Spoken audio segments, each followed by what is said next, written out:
сказочном волшебном лесу живет добрый ежик, который каждый день собирает опавшие листья, чтобы раскрасить поляну для других животных.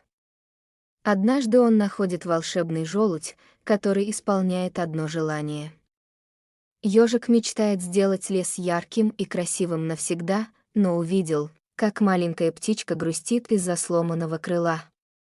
Ежик использует желание, чтобы помочь ей летать. В финале все благодарят ежика, а птичка дарит ему волшебный подарок — стаю, рисующую в небе узоры света.